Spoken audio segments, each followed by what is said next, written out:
बिस्मिल्लाहिर्रहमानिर्रहीम। अस्सलाम वालेकुम दोस्तों, उम्मीद करता हूँ आप बिल्कुल ठीक ठाक होंगे। दोस्तों आज है 31 मार्च सन 2023 और दिन है जुम्मा का। और तमाम दोस्तों को हमारी तरफ से जुम्मा मुबारक हो। दोस्तों आज की इस वीडियो में 2 से 3 न्यूज़ है वो मैं आपके साथ शेयर कर रहा हूँ।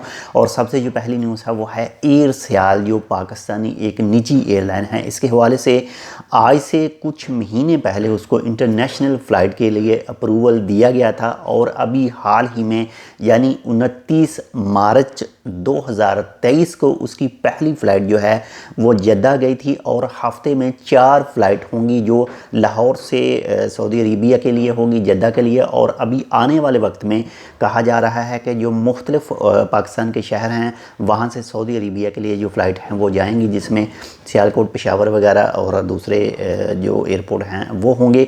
और इसके साथ ही मज़ीद जो दूसरी कंट्रीज़ हैं जैसे ओमान है, कुवैत है, कतर है, बहरीन है, तो इसके लिए भी जो इंटरनेशनल फ़्लाइट है उसका जल्द जो है वो ऐलान किया जाएगा एयरसियाल की तरफ से। और इसके साथ ही एक दूसरी न्यूज़ इंडिया के हवाले से कोविड-19 के केसों को लेकर अगर देखें तो पिछले 2 दिनों से जो केसेस हैं वो काफ़ी ज़्यादा सामने आ रहे हैं और 24 घंटों के दौरान 3000 से ज़्यादा केस जो हैं वो सामने आए हैं। तो अल्लाह ताला खैर करे और जल्द से जल्द इसको ख़त्म करे ये जो न्यूज़ सामने आ रहे हैं।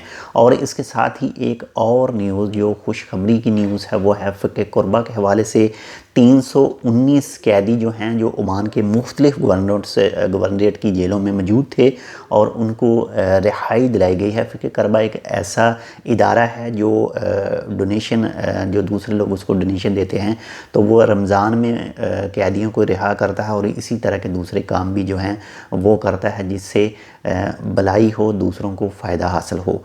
तो आप तमाम दोस्तों को हमारी तरफ से जुम्मा मुबारक हो एक बार फिर से। इंशाल्लाह मिलते हैं आपसे दूसरी अपडेट के साथ। अगर आपने अब तक हमारे channel tech with Urdu subscribe नहीं किया तो आप इसको सब्सक्राइब कर सकते हैं मज़ीद ऐसी मालूमाती वीडियोज़ के लिए। अगर आपके जहन में कोई भी सवाल हो तो आप कमेंट करके पूछ सकते हैं। और अगर आपके जहन में किसी भी तरह की कोई भी सजेशन हो हमारे इस चैनल के हवाले से तो प्लीज़ ज़रूर कमेंट करके बताइएगा। इंशाल्लाह मिलते हैं आपसे दूसरी अपडेट के साथ। तब तक के लिए अल्लाह हाफ़िज़।